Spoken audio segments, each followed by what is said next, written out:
오늘 말씀은 마태복음 1장 28절부터 25절까지 말씀입니다. 제가 봉독해 드리겠습니다. 예수 그리스도의 나심은 이러하니라. 그의 어머니 마리아가 요셉과 약혼하고 동거하기 전에 성령으로 잉태된 것이 나타났더니 그의 남편은 요셉은 의로운 사람이라. 그를 드러내지 아니하고 가만히 끊고자 하여 이 일을 생각할 때에 주의 사자가 현몽하여 이르되 다윗의 자손 요셉아 내 아내 마리아 데려오기를 무서워하지 말라. 그에게 잉태된 자는 성령으로 된 것이라. 아들을 낳으리니 이름을 예수라 하라. 이는 그가 자기 백성을 그들의 죄에서 구원할 자이심이라 하니라. 이 모든 일이 된 것은 주께서 선지자로 하신 말씀을 이루려 하심이니 이르시되 보라 처녀가 잉태하여 아들을 낳을 것이요 그의 이름을 임마누엘이라 하리라 하셨으니 이를 번역한즉 하나님이 우리와 함께 계시다 함이라. 요셉이 잠에서 깨어 일어나 주의 사자의 분부대로 행하여 그의 아내를 데려왔으나 아들을 낳기까지 동침하지 아니하더니 나음의 이름을 예수라 하니라. 아멘. 이 마태복음은 예수 그리스도의 계보, 우리가 알고 있는 족보로 시작을 합니다. 마태는 이 계보를 통해 알리고자 하는 바가 무엇인가 하면 예수 그리스도께서는 아브라함과 다윗의 자손으로 오셨다라는 것입니다. 그래서 마태복음 1장 1절에서 아브라함과 다윗의 자손 예수 그리스도의 계보라라고 말씀하는 것입니다. 이 계보, 이 족보에는 아브라함과 다윗을 제외하고도 수많은 조상들의 이름이 나열되면서 내려오고 있는데 그 많은 이름들 가운데 특별히 마태는 처음 시작이라고 할 수 있는 아브라함과 또 왕으로서 또 처음 시작이라고 할 수 있는 다윗을 그 계보 중에서 가장 중요한 인물로 보고 있습니다. 마태가 그렇게 생각한 이유는 그 당시 유대인들이 아브라함의 자손이라는 자부심을 가지고 있었고 그래서 아브라함의 자손인 자기들만이 하나님의 백성, 선민이며 구원에 이르게 된다라고 믿고 있었기 때문입니다. 그들은 창세기 17장 7절에서 하나님께서 아브라함과 맺은 언약, 즉 내가 내 언약을 나와 너 및 내 대대 후손 사이에 세워서 영원한 언약을 삼고 너와 내 후손의 하나님이 되리라 하고 말씀하신 약속을 기억하고 있었던 것입니다. 그래서 하나님께서 아브라함과 맺은 언약 아래에 예수 그리스도께서 오셨다라는 사실을 증거하기 위해서 마태는 아브라함의 이름을 대표적으로 들고 있었던 것입니다. 그런데 이러한 것은 유대인들이 문자적으로만 보고 이해하고 인정할 수 있는 그런 내용이라고 한다면 더 중요한 것이 있는데 그것은 그 내용 속에 숨겨진 그 참된 의미라고 할 수 있습니다. 지금 마태가 표현하고 있는 예수 그리스도께서 아브라함의 자손이다라고 하는 의미는 인류의 조상인 아담이 하나님과 맺은 그 행위 언약, 즉 선악을 알게 하는 나무의 열매를 먹으면 반드시 죽는다라는 약속을 불순종하여 어기고 깨트림으로 죄가 세상에 들어왔고 이제 그 죄로 인해서 사람은 누구나 영적으로 육적으로 죽음을 맞게 되고 또 죄의 오염이 되어서 아담의 후손으로 태어나는 모든 사람들은 이제 죄 가운데서 태어나게 되었다라는 것입니다. 그래서 아담의 후손들은 모두 이제 사망이 왕노릇하고 있으며 저주와 심판만이 남아 있었던 것입니다. 그런데 하나님께서 창세전에 자기 백성으로 택하신 자들, 예정하신 자들이 있었는데 그들이 하나님의 선택을 받지 못하고 유기된 자들과 함께 심판을 받지 않도록 하시기 위해서 하나님께서는 두 번째 언약을 맺고자 하셨는데 그것이 바로 은혜 언약이라는 것입니다. 첫 번째 언약이 행위를 조건으로 하는 행위 언약이라고 했다고 한다면 두 번째 언약은 오직 하나님의 값없는 은혜가 조건이 되어 이루어지는 언약입니다. 그래서 죄인된 사람은 이 언약을 선하고 의로우신 하나님과 맺을 수가 없었고 그러기에 성자 하나님께서 사람의 모습을 입으시고 세상에 오시게 된 것입니다. 근데 아담이 죄를 짓자마자 곧바로 예수 그리스도께서 이 세상에 오신 것이 아니라 우리가 알고 있듯이 하나님의 때에 신약 시대에 오셨기 때문에 하나님께서는 그 이전 구약 시대 사람들이 이 신약 시대에 오실 예수 그리스도에 대한 것을 알고 깨닫고 이해할 수 있도록 하기 위해서 구약 시대에는 여러 가지 상징과 예표와 또 믿음의 조상들과 맺은 언약들을 통해서 이러한 것들을 알려주셨다는 것입니다. 그래서 그 대표적인 것이 바로 하나님께서 아브라함과 맺은 은혜 언약이었던 것이고, 그러한 언약을 이루시기 위해서 예수 그리스도께서 아브라함의 후손으로 오셨다는 것을 마태가 강조하고 있는 것입니다. 그래서 이 계보를 그냥 문자적으로만 보면 이스라엘 백성, 신약에서 유대인들이 생각하고 있는 혈통적인 아브라함의 후손만, 자손만 하나님의 백성이며 구원을 받게 될 것이다라는 그 생각대로 예수 그리스도께서 그 언약을 따라 세상에 왔다라는 의미로만 볼 수 있습니다. 하지만 그 계보 속의 진정한 의미라는 것은 하나님께서 아브라함과 맺은 언약은 혈통적으로 그리고 세상의 방식으로 이어지는 것이 아니라 오직 아브라함의 자손으로 오실 것으로 예언된 그들의 메시아, 그리스도, 예수만이 이루시고 성취하실 것이기 때문에 그러한 혜택을 받는 사람들은 오직 은혜 언약의 중보자라고 불리시는 예수 그리스도를 믿음으로 영접한 자들만, 그래서 그 사람, 영적인 아브라함의 후손이라고 불리는 사람들만이 그 혜택을 누린다라고 말씀하는 것입니다. 그래서 오늘날 예수 그리스도를 믿음으로 영접한 우리들이 아브라함의 자손이 되었으며 그러기에 구원받은 백성의 은혜를 누리고 있는 것입니다. 그리고 그 계보에 다윗 왕이 또 대표적으로 등장한 이유는 당시 유대인들은 메시아 곧 그리스도가 다윗의 자손으로 오신다라고 믿고 있었습니다. 하나님께서 다윗 왕과 언약을 맺으시면서 내 집과 내 나라가 내 앞에서 영원히 보존되고 내 왕위가 영원히 견고하리라고 말씀하셨기 때문에 다윗의 후손들이 유다 나라의 왕으로서 그 역할들을 계속 감당했었습니다. 하지만 이들도 역시 죄인된 사람들이었기 때문에 하나님의 뜻을 계속 이어가지 못하였고 백성들로 하여금 하나님보다는 또 우상을 더 섬기게 했던 왕들도 많이 있었고 또 백성들도 이에 동참함으로 인해서 죄가 점점 더 가득해졌고 그래서 그 죄로 인해 징계를 받아 바벨론에게 멸망을 당하게 되었던 것입니다. 그리고 나서 그 이후로는 이제 다윗의 후손이 왕으로 세움을 받지 못하는 상태가 되었던 것입니다.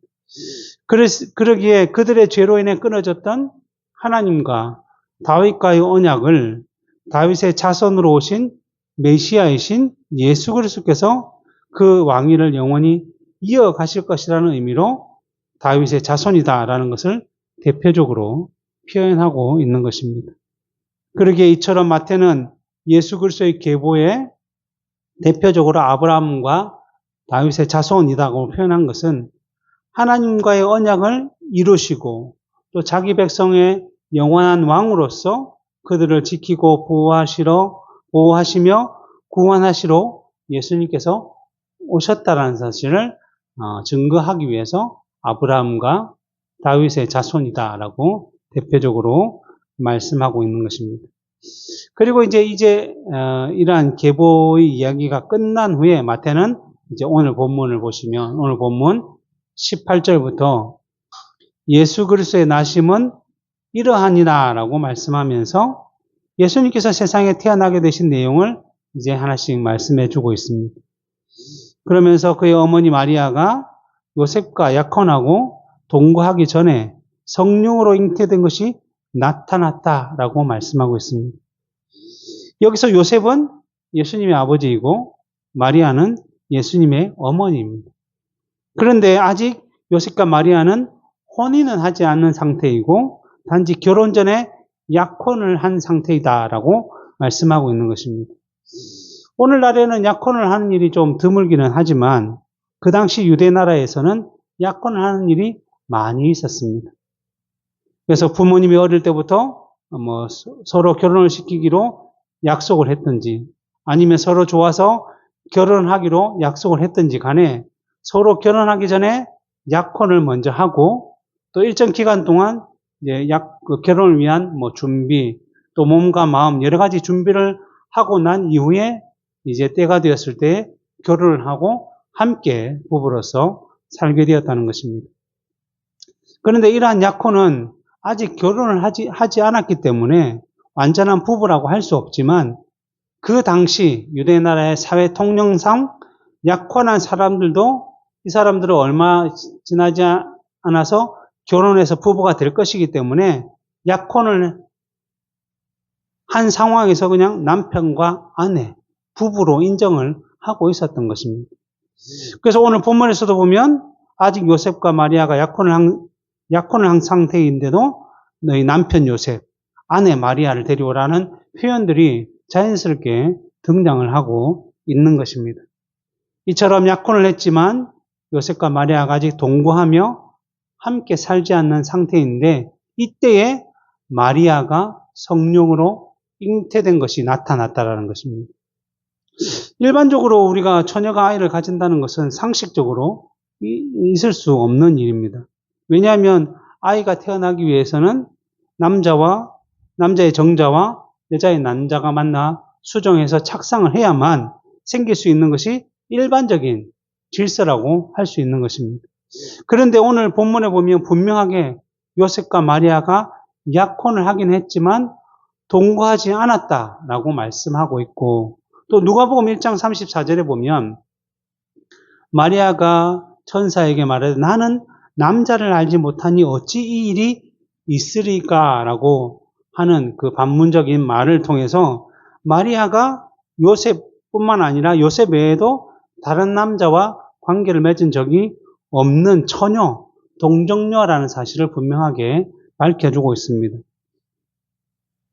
그러기에 이러한 동정녀 마리아가 아이를 잉태하게 되는 것은 일반적인 상식과 질서를 따라서는 결코 이루어질 수 없는 일이지만 이 모든 일들이 어떻게 이루어졌는가 하면 성령의 능력으로 이루어지게 되었다라고 말씀하는 것입니다. 사람으로는 할 수 없지만 하나님으로는 하실 수 있다라고 표현한 그 성경의 말씀처럼 성령의 능력으로 이러한 일들이 이루어졌다는 것입니다. 그래서 웨스트민스터 제5장 섭리에 대하여라는 부분 세 번째 항목을 보면 이 섭리라는 것은 하나님께서 창조하신 만물을 하나님의 영광을 위한 목적에 이르도록 계속적으로 다스리시고 지키시고 보호하시고 보존하시며 통치하는 일을 말씀하고 있는데 그 내용 세 번째 내용을 보면 하나님은 통상적인 섭리 안에서는 방편들을 사용하시지만 이 말은 뭐냐면 일반적인 자연의 질서는 남자와 여자가 결혼을 하여서 아이를 낳는 것이기 때문에 일반적인 경우에는 하나님께서 그렇게 아이가 태어나도록 하시기도 하시지만 그 다음 뭐라고 되냐면 그가 기뻐하실 때에는 그러니까 하나님이 어떠한 뜻이 있을 때에는 방편들 없이 방편들 넘어 방편들을 거슬러서 오늘 본문의 말씀처럼 남자 없이 성령으로 여자에게 잉태하게 하시듯이 자유롭게 일하신다라고 기록하고 있는 것입니다.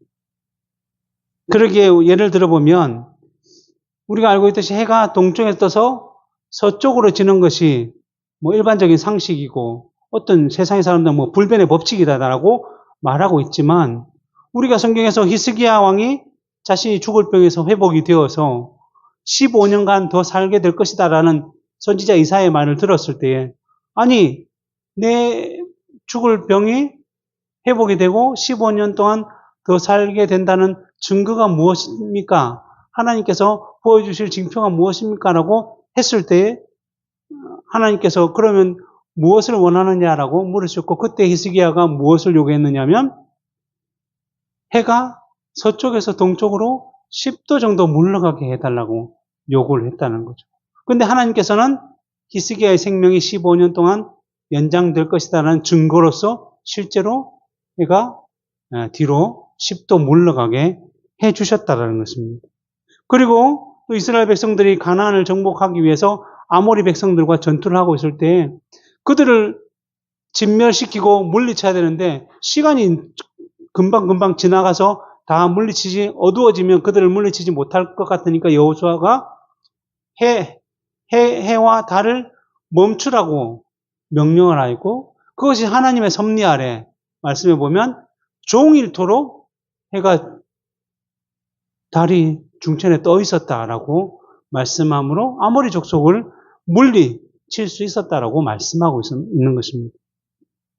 이처럼 하나님께서는 온천한 만물을 창조하셨을 뿐만 아니라 그 만물을 창조 때부터 지금까지, 그리고 앞으로도 영원히 계속적으로 섭리하심으로 자신의 뜻을 이루어 가신다는 것입니다. 그리고 일반적으로, 통상적으로는 하나님께서 세우신 그 자연의 법칙을 따라 모든 것이 다 이루어지도록 섭리하시지만, 특별히 하나님의 뜻이 있을 때에는 그러한 방편들을 넘어서, 거슬러서, 그리고 그 방편들이 없이도 일어나도록 섭리하심으로써 하나님의 뜻을 이루어 가시는데, 바로 예수 그리스도의 나심도 이와 같은 방식으로 이루어졌다. 성령으로 이루어졌다라고 말씀하는 것입니다. 그래서 그리스도의 나심은 요셉과 마리아가 약혼을 했지만 아직 함께 동거하기 전에 성령으로 잉태된 것이 나타났다라고 말씀하는 것입니다.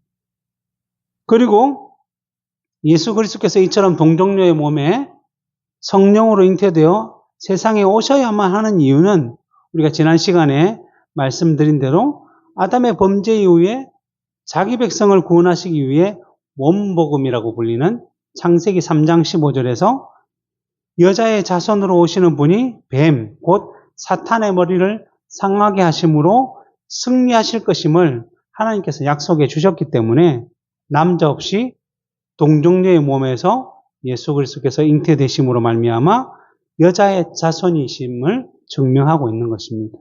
그리고 또 예수 그리스도께서 꼭 여자의 자손으로 오셔야만 하는 이유는 인류의 조상인 아담의 범죄 이후에 아담의 자손으로 태어나는 모든 사람은 누구나 원죄로 말미암아 죄에 오염되어 태어나기 때문에 예수 그리스도께서 요셉과 마리아의 만약에 부부 관계로 인해서 이 세상에 오시게 된다고 한다면 죄의 오염이 되어서 하나님과 언약을 다시 맺을 수도 없는 상태가 되고, 또 죄 없으신 하나님께서 죄를 가지고 태어나실 수도 없는 상황이 되기 때문에 예수 그리스도께서는 꼭 여자의 자손으로 동정녀 마리아의 몸에 성령으로 잉태되는 이 특별한 섭리를 따라 세상에 오시게 된 것입니다.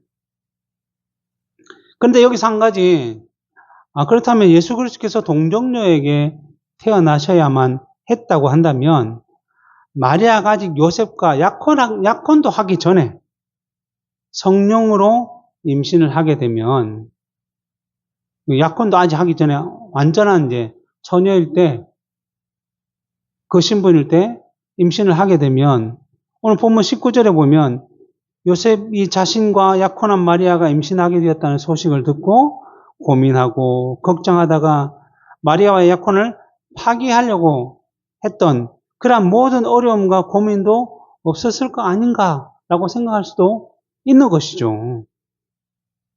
그러나 예수 그리스도께서 남자를 알지 못하는 처녀 동정녀에게 성령으로 잉태된 것에 대해서 믿음이 없는 사람들은 도저히 이해할 수도 없고 깨달을 수 없는 상황이기 때문에, 아니 약혼도 하지 않은 처녀가, 결혼도 하지 않은 처녀가 아이를 가졌다는 것은 곧 아버지를 알 수 없는 사생자를 가졌다라는 것으로 여겨지게 되고, 그렇다고 한다면 예수 그리스도께서 다윗의 자손으로 오실 것에 대한 약속과 징표가 모두 이루어질 수 없는 상태가 된다라는 것입니다. 그러기에 앞에서도 말씀드렸듯이 약혼이라는 것은 법적인 부부는 아니지만 그 당시 사회 통념상 부부로 인정하고 있었기 때문에 약혼은 했지만 아직 동거하지 않음으로써 마리아는 남자를 알지 못하는 상태, 동정녀 일대에 성령으로 잉태된 것이고, 그것에 대해서 마리아뿐만 아니라 남편 요셉에게도 잘 알려지고 또 이해할 수 있도록 역사하심으로 말미암아 일반적으로 계보와 족보를 따라 예수 그리스도께서 이 다윗의 후손인 요셉의 아들로 태어나도록 역사해 주셨다는 것입니다. 그래서 오늘 본문 20절에서 이 일을 생각할 때에, 그러니까 마리아가 자신이 아닌 다른 사람의 아이를 잉태했다는 것을 요셉이 알고 생각하고 나서는 그러한 마리아와 파혼을 하고 조용히 끝을 맺고자 하는 마음으로 참 그렇게 결정을 하기 위해 고민을 할 때에 뭐 했냐면, 주의 사자가 현몽하여 이르되 다윗의 자손 요셉아, 내 안에 마리아 데려오기를 무서워하지 말라. 그에게 잉태된 자는 성령으로 된 것이다라고 하는 그 상황을 설명해 주었다는 것입니다. 그리고 이러한 설명을 들은 요셉은 믿음으로 그 사실을 깨닫게 되었던 것이고, 그래서 이후에 본문 24절, 25절에 보면 요셉이 잠에서 깨어 일어나 주의 사자의 분부대로 행하여 그의 아내를 데려왔으나 아들을 낳기까지 동침하지 아니하더니 나음의 이름을 예수라 하였다라고 말씀을 하는 것입니다. 이러한 요셉의 즉각적인 믿음의 행동, 순종으로 인해서 예수 그리스도께서는 요셉과 마리아 사이에 태어난 아이가 되었던 것이고, 그로 인해서 아브라함과 다윗의 자손이라는 호칭에 대해서 그 당시 유대인들도 인정하고 받아들이게 된 것입니다. 그래서 예수 그리스도께서 공생애 사역하는 가운데 마태복음 13장 54절 55절에 보면 고향으로 돌아가사 그들의 회당에서 가르치시니 그들이 놀라 이르되, 그러니까 예수님께서 고향으로 가서 회당에서 놀라운 말씀을 증거하시니 이 사람의 지혜와 이런 능력이 어디서 났느냐? 이는 그 목수의 아들이 아니냐? 자기들이 어릴 때부터 봐왔던 목수, 누구죠? 예수님의 아버지 요셉이 목수였기 때문에 그 목수의 아들이 아니냐? 도대체 어디서 이런 능력이 나타났냐라고 요셉의 아들이라는 사실을 이들 모두가 알고 있었던 것이죠. 그리고 그 다음에 그 어머니는 마리아, 그 형제들은 야고보, 요셉, 시몬, 유다를 하지 않았느냐? 우리가 어릴 때부터 지냈던 이웃 사촌인데 도대체 이 예수가 어떻게 해서 이런 놀라운 권능의 말씀을 전하느냐라고 함으로써 그 고향 사람들도 예수는 요셉과 마리아의 아들임을 인정하고 있었던 것입니다. 이처럼 하나님의 놀라운 섭리는 통상적인 방식으로 통상적인 방편을 따라 일어나지만 때로는 하나님의 기쁘신 뜻을 따라 이 통상적인 방편을 넘어서 그것도 없이 거슬러서도 일어나게 하심으로 그 하나님의 기쁘신 뜻, 하나님의 영광을 위한 목적을 이루어가고 계시다는 사실을 잘 보여주고 있습니다. 하지만 그러한 가운데서도 믿음이 없는 사람들은 이러한 섭리를 알지도 못하고 깨닫지도 못한 채로 살아가고 있고, 그러다가 보니 그 당시 유대 종교 지도자들과 그들을 따르던 무리들이 메시아로, 그리스도로 자기 백성을 구원하러 오신 예수님을 믿고 인정하기보다는 오히려 자신들의 세력을 위협하는 존재로 여겨서 거짓으로 모함하여서 예수님을 십자가에 못 박아 죽였다라는 것입니다. 그러면서 또 뭐라고 외쳤냐면 마태복음 27장 25절에서 백성들이 다 대답하여 이르되 그 피를 우리와 우리의 자손에게 돌릴지어다라고 외치면서 자신들의 심판과 멸망을 자초하는 모습을 보여주고 있다라는 것입니다. 하지만 믿음을 선물로 받은 하나님의 백성들, 마리아와 요셉과 같이 섭리를 통해 보여주시는 하나님의 뜻을 알고 깨닫고 누림으로써 그 약속하신 바를 신실하게 이루시는 하나님에 대한 확신을 가지고 그 믿음이 더 견고해지며 늘 감사함으로 살아가게 된다라는 것입니다. 그리고 오늘 본문 21절을 보면 아들을 낳으리니 이름을 예수라 하라. 이는 그가 자기 백성을 그의 죄에서 구원할 자이심이다 라고 말씀을 하고 있습니다. 주의 사자가 요셉의 꿈에 나타나서 그의 아내인 마리아가 성령으로 잉태된 것임을 말씀해 주시면서 그 잉태된 자는 아들인데 그가 태어나면 이름을 예수라 하라라고 지어야 하는데 그 이유는 그가 자기 백성을 그들의 죄에서 구원할 사람이기 때문이다라고 말했다는 것입니다. 우리는 여기서 예수님의 이름을 통해서 예수님께서 이 세상에 오신 목적에 대해서 살펴볼 수가 있는데 먼저는 자기 백성을 위해 오셨다라는 것입니다. 일반적으로 사람들이 오해하고 있는 표현 중에 하나가 바로 예수 그리스도를 구세주라고 부르고 있다는 것입니다. 구세주라는 말은 말 그대로 세상을 구원할 주인이라는 의미인데 실제로 예수 그리스도께서는 세상을 구원하시기 위해 오신 것이 아니라 오늘 본문 말씀처럼 자기 백성을 구원하시기 위해 이 땅에 오셨다는 것입니다. 그래서 에베소서 1장 4절부터 5절에 보면 곧 창세전에 그리스도 안에서 우리를 택하사 여기서 말하고 있는 우리는 누구겠습니까? 바로 예수 그리스도를 믿음으로 영접한 사람들, 즉 우리들을 말하는 것이죠. 그러한 우리들을 하나님께서 창세전에 우리가 이 땅에 태어나기도 전에 세상을 창조하시기도 전에 예수 그리스도 안에서 우리를 택하셨다라고 말씀하고 있는 것입니다. 그리고 그러한 우리들을 사랑 안에서 그 앞에 거룩하고 흠이 없게 하시려고 그 기쁘신 뜻대로 우리를 예정하사 믿음으로 살아가는 하나님의 백성으로 미리 정해두셨다는 것입니다. 예정. 그리고 나서 예수 그리스도로 말미암아 자기의 아들들이 되게 하셨으니 즉 창세전에 택함을 받은 우리들이 죄로 말미암아 세상에 태어나서 죄에 오염되어서 심판과 멸망의 길로 걸어가고 있을 때에 예수 그리스도께서 세상에 오셔서 자기 백성된 우리들을 향한 그 구원의 성취를 이루심으로 말미암아 이제 우리가 죄의 자녀에서 하나님의 자녀가 되도록 해 주셨다라는 것입니다. 이 일을 위해서 예수 그리스도께서 세상에 오신 것입니다. 그러기에 만약 하나님께서 예수 그리스도를 세상을 위해 구원하기 위해 그 목적을 가지고 이 땅에 보내셨다고 한다면 예수 그리스도의 구원은 이미 실패한 사역이라고 할 수 있습니다. 왜냐하면 이미 예수 그리스도를 알지 못하고 믿음으로 영접하지 않고 죽은 사람들이 너무나 많이 있었고 지금도 많고 또 이후에도 계속 많이 있기 때문에 그 예수 그리스도의 사역은 이미 실패하였고 지금도 실패하고 있고 계속적으로 실패할 수밖에 없기 때문입니다.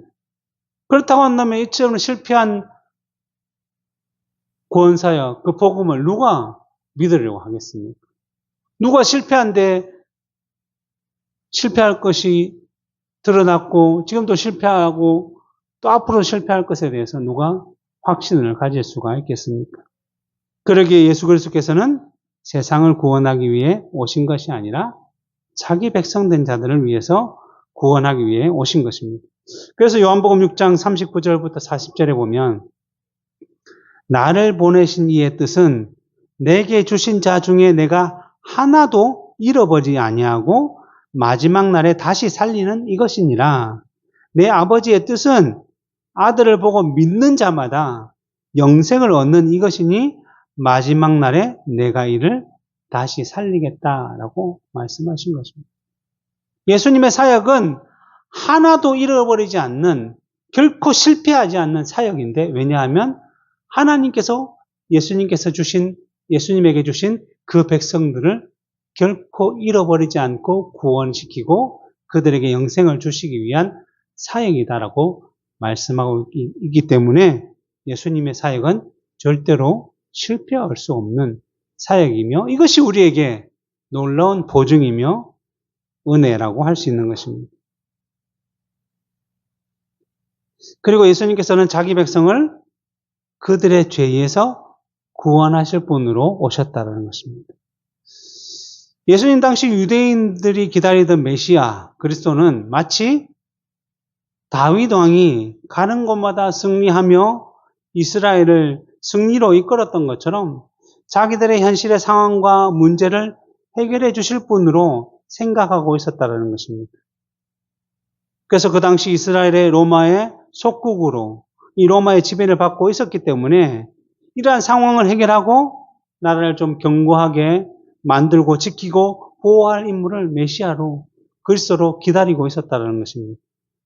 그래서 예수님의 제자들이 공생의 사역 동안 계속적으로 예수님을 따라다니면서 예수님이 하신 말씀을 듣고 예수님이 행하신 모든 사역을 보고 이제 결국에 마지막에 예수님께서 십자가에 죽으시고 부활하셔서 그 앞에 나타나셨을 때에도 예수님께 뭐라고 얘기했냐면 사도행전 1장 6절에 보면 그들이 모였을 때 예수께 여쭈어 이르되 주께서 이스라엘 나라를 회복하심이 이때니까. 뭐라고 얘기하는 거죠?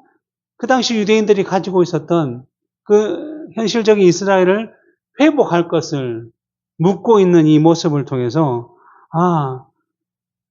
그 당시 유대인들이 메시아에 대한 그리스도에 대한 잘못을 기다리고 있구나라고 알 수 있었던 것입니다. 제자들도 이러한 생각을 놓지 못하고 있었는데 일반적인 유대인들은 얼마나 더 했겠습니까? 그러기에 요한복음 6장에 보면 오병이어의 사건을 통해서 5,000명을 먹이시는 기적을 그 사람들이 체험한 이후에 14절 15절에 보면 그 사람들이 예수께서 행하신 이 표적을 보고 말하되 이는 참 세상에 오실 그 선지자라. 여기서 말하는 선지자가 뭐죠? 그들이 기다리고 있던 메시아, 그리스도를 의미하는 것이죠. 그러므로 예수께서 그들이 와서 자기를 억지로 붙들어 임금으로 왕으로 삼으시는 줄로 알고 다시 혼자 산으로 떠나가셨다라고 말씀하는 것입니다. 그리고 그 이후에 다시 예수님을 이 사람들이 막 사방으로 찾다가 예수님께 다시 찾아오자 26절, 27절에 뭐라고 했냐면 예수께서 대답하여 이르시되 내가 진실로 진실로 너희에게 이르노니 너희가 나를 찾는 것은 표적을 본 까닭이 아니요. 여기서 표적이란 말은 건 예수님께서 공생의 사역을 통해서 주시고자 하는 의미, 예수님께서는 우리의 죄를 구원하시고 우리의 모든 것들을 다 채우실 분이시다. 그 하나님께서 숨겨진 그 의미를 알고 그 표적을 보고 따라온 것이 아니라 뭐라고 됐냐면 단지 떡을 먹고 배부른 까닭이다. 썩을 양식을 위하여 일하지 말고 영생하도록 있는 양식을 위하라라고 말씀해 주셨습니다. 그러면서 예수님께서 계속적으로 자신이 내가 하늘에서 내려온 떡이다라고 말씀하시면서 살리는 것은 영이지 육이 아니다.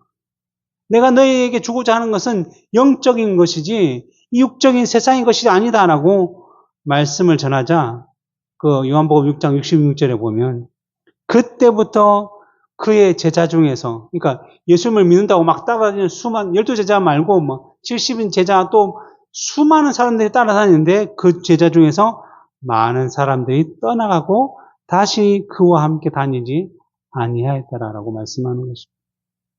이처럼 공생의 사역 가운데 단지 예수님의 외적인 사역만을 보고 거기서 무엇을 얻고 취하고자 하던 사람들, 외적인 메시아 그리스도만을 생각하고 바라보던 사람들은 그 예수님의 말씀을 이해할 수가 없었던 것이고 그래서 죄사함의 은혜가 아니라 단지 예수를 통해서 먹고 배부른 까닭에 따르던 사람들은 결국 떨어져 나가게 되었다라고 말씀하는 것입니다.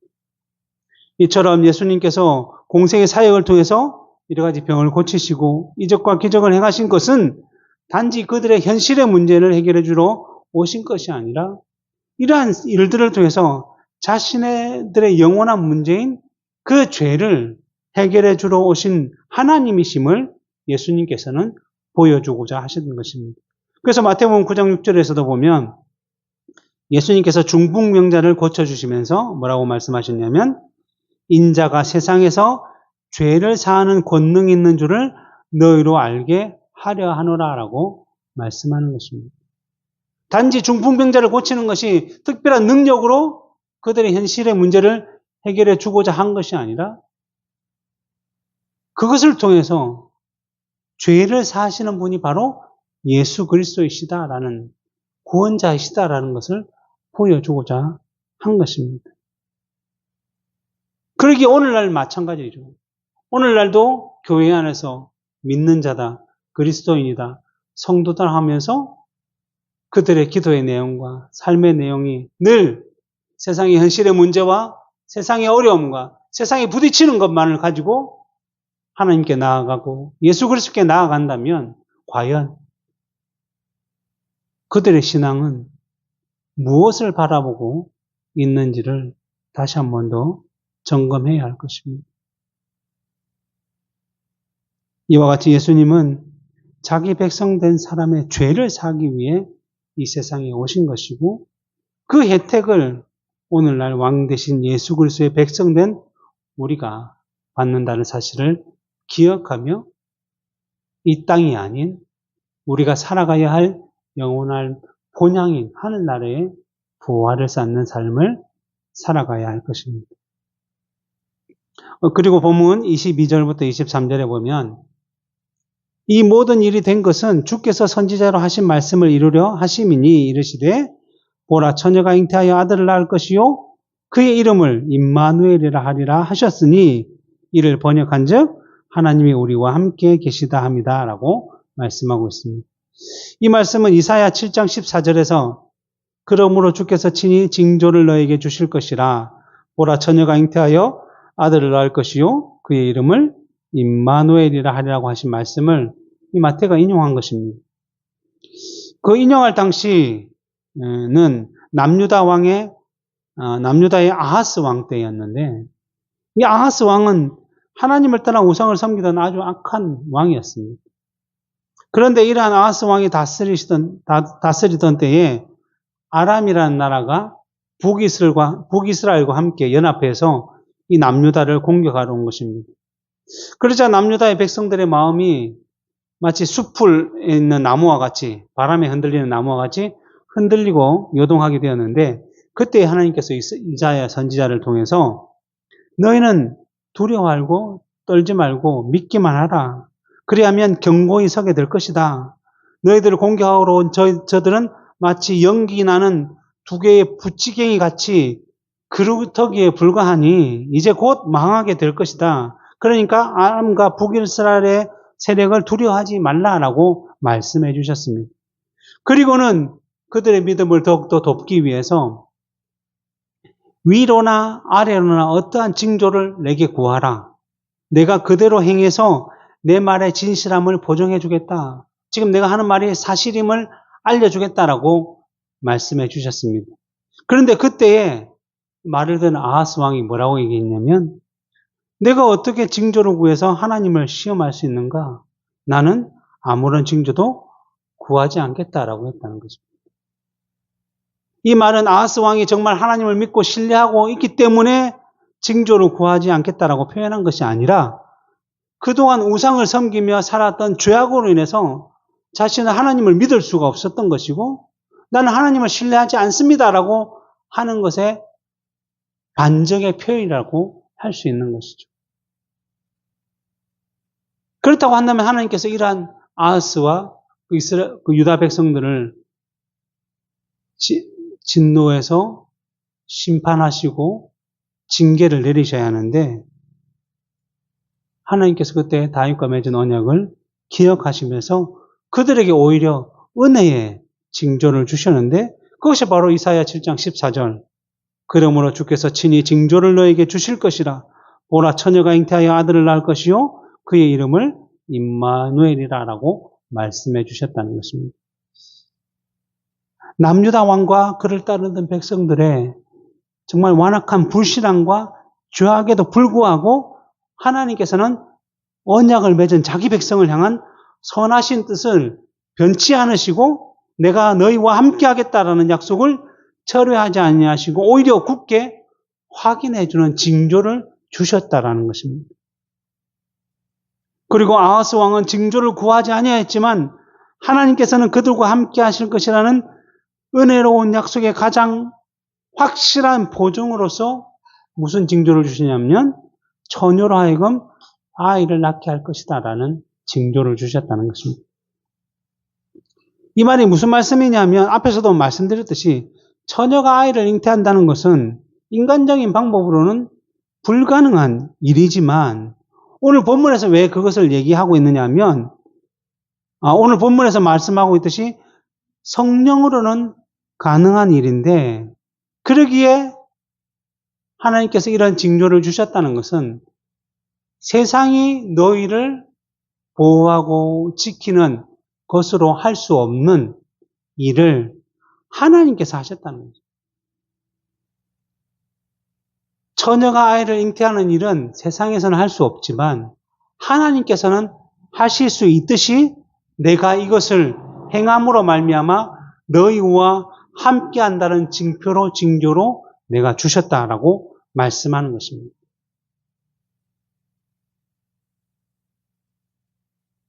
이러한 일을 이룰 수 있는 것은 오직 하나님밖에 없으니 이러한 일을 통해서 하나님의 너희와 함께 하신다는 것을 징표로 증거로 삼으라라고 말씀하는 것입니다. 그리고 그러한 예언의 말씀이 오늘 본문에 나오는 예수님의 출생으로 말미암아 더 확실하게 이루어지고 있으니 이것이 바로 하나님께서 약속하시고 예고하신 일의 성취다라고 우리에게 말씀하는 것입니다. 그러기에 이와 같이 예수 그리스도의 나심은 바로 우리의 불신앙과 죄악에도 불구하고 내가 너희와 함께 하리라 하고 하셨던 그 임마누엘의 약속을 창세전에 예수 그리스도 안에서 택하셨던 그 예정과 그로 인한 언약을 폐하지 않으시고 오히려 더 적극적으로 이루시는 하나님의 사랑과 긍휼의 표적이고 보증이며 증거다라고 말씀하는 것입니다. 그러기에 이처럼 예수 그리스도의 나심 성육신은 하나님께서 자기 백성된 사람들에게 주신 언약을 이루시고 성취하시는 그 시작을 이루고 계시다는 것을 확실하게 보여주는 증거다라고 말씀하는 것입니다. 그래서 앞에서도 말씀드렸지만 요셉은 이러한 사실을 주의 사자 천사를 통해서 듣고서는 아침에 깨자마자 자신의 약혼자인 아내인 마리아를 집으로 데리고 왔고 예수님께서 태어나시기 전까지 아내와 동침하지 않으므로 주의 뜻을 이루는 삶을 살았다라고 말씀하는 것입니다. 이제는 우리가 살펴봤듯이 마치 아브라함이 자신이 사랑하는 독자인 이삭을 하나님께서 제물로 바치라라고 명령하실 때에 아침에 일찍 일어나서 하나님이 지시한 산으로 가기 위해서 이삭과 함께 떠났던 것처럼, 그리고 그 산에서도 이삭을 제물로 바치고자 주저하지 않고 행했던 것처럼, 이처럼 믿음은 하나님의 명령에 순종하여 행하는 실천적인 모습을 열매로 드러낸다는 사실을 우리에게 보여주고 있습니다. 우리가 하나님을 믿는다라고 한다면 당연히 그 하신 말씀을 믿고 확신하며 그 말씀을 순종함으로 이러한 열매들을 맺어야 한다라고 말씀하는 것입니다. 물론 우리의 죄된 본성이 또 그리고 사단의 악한 세력과 우리가 살아가는 세상이 우리로 하여금 그러한 믿음의 선한 열매를 맺지 못하도록 속이고 유혹하고 핍박을 계속 해왔고 또 계속 할 것이고, 그래서 우리는 자주 넘어지고 쓰러지고 그래서 죄와 실수들을 반복할 것이 너무나 자명합니다. 눈앞에 선합니다. 이전에 우리의 인생을 돌아보면 늘 그래 왔습니다. 그렇기 때문에 앞으로도 그렇게 살아갈 것입니다.